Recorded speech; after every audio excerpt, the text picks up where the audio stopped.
Hello বন্ধুরা, আপনাদের Excel বন্ধু আপা আছি আপনাদের সাথে। আজকে আমরা কন্ডিশনাল ফরম্যাটিং মানে কন্ডিশনাল সাম করব, কন্ডিশনাল কাউন্ট করব, কন্ডিশনাল এভারেজ করব। ব্যাপারটা কি রকমের? আমরা ইতিপূর্বে সাম কিভাবে করতে হয়, এভারেজ কিভাবে করতে হয়, কাউন্ট কিভাবে করতে হয় এই জিনিসগুলো আমরা ইতিপূর্বে আলোচনা করে ফেলেছি।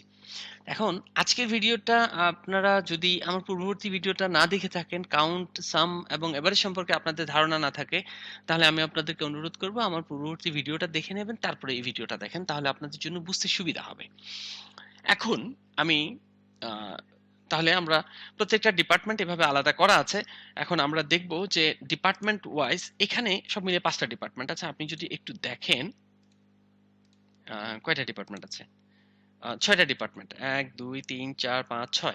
আপনি এখানে দেখেন, এখানেও কিন্তু আমার ৬ টা ডিপার্টমেন্টই দেয়া আছে। এখন আপনি যদি চান যে হ্যাঁ, আমার ফিনান্স ডিপার্টমেন্টের সবার মিলে সেলারি কত যাচ্ছে, প্রকিউরমেন্ট ডিপার্টমেন্টের কত যাচ্ছে, মার্চেন্ডাইজিং এর কত যাচ্ছে, কমার্শিয়াল এর কত যাচ্ছে, এইচআরএম এর কত যাচ্ছে, আইটির কত যাচ্ছে, আপনি খুব সহজে এখান থেকেই আপনি এই জিনিসটা বের করে ফেলতে পারবেন। কিভাবে বের করবেন? আপনি সমান, সমান দিবেন। প্রত্যেকবারই আমি বলছি যে ফাংশন বা ফর্মুলার ব্যবহারটা হয় ফা সমান, সমান দিয়ে ইকুইভ্যালেন্ট সাইন দিয়ে। সিনট্যাক্স ফর্মুলা দিয়েও করা যায়। তারপরে এফএক্স ফাংশন দিয়েও করা যায়। আমি সিনট্যাক্স ফর্মুলাই দেব। কারণ সিনট্যাক্স ফর্মুলা ব্যবহার করাটা খুব তাড়াতাড়ি করা যায়। এফএক্স ফাংশনে গেলে যারা মোটামুটি কাজ বুঝে তারা এফএক্স ফাংশনে যেতে হয় না। আর এটা যেহেতু খুব কঠিন কোনো আ ওকে মানে আমি ঠিক আছে, এটা সিনট্যাক্স ফর্মুলাতে যাচ্ছি আর এটা আ এফএক্স ফাংশনে যাব। তা আমি এটাতে সিনট্যাক্সে যাচ্ছি সমান, সমান সাম ইফ তাহলে আমাকে বলছে রেঞ্জটা কোনটা? কোন রেঞ্জের সাথে ম্যাচ করবে? তাহলে আমার এই রেঞ্জটা হচ্ছে এটা। ক্রাইটেরিয়া কি ম্যাচ করবে? এটা। এবং তাহলে সাম নেবে কোথা থেকে? আমি বললাম যে কি এটার সাম নিবা তুমি। ওকে? দিয়ে আমি আ রেঞ্জ দুটোকেই আমি অ্যাবসোলিউট করে দিলাম। ব্র্যাকেট ক্লোজ করে দিলাম। দেওয়ার পরে আমি এখানে দিলাম।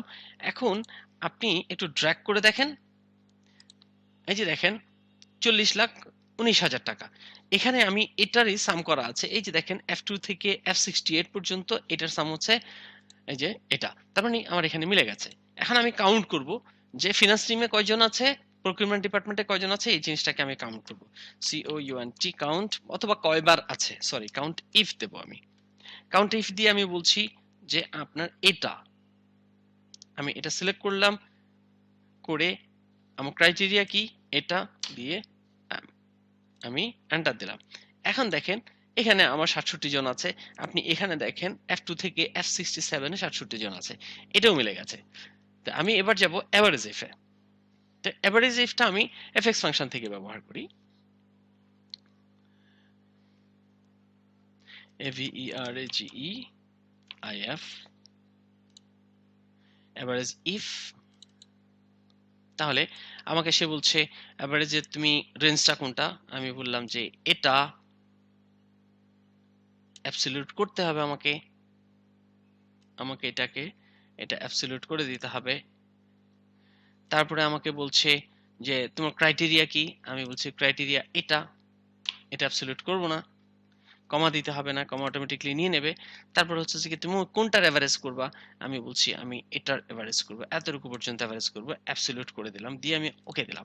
ওকে দেওয়ার পরে এই হচ্ছে এইটার এই প্রত্যেকটা ডিপার্টমেন্ট ওয়াইজ এভারেজ। কিন্তু আপনি পুরোটার এভারেজ এবং এটার এভারেজ করলে এটা মিলবে না।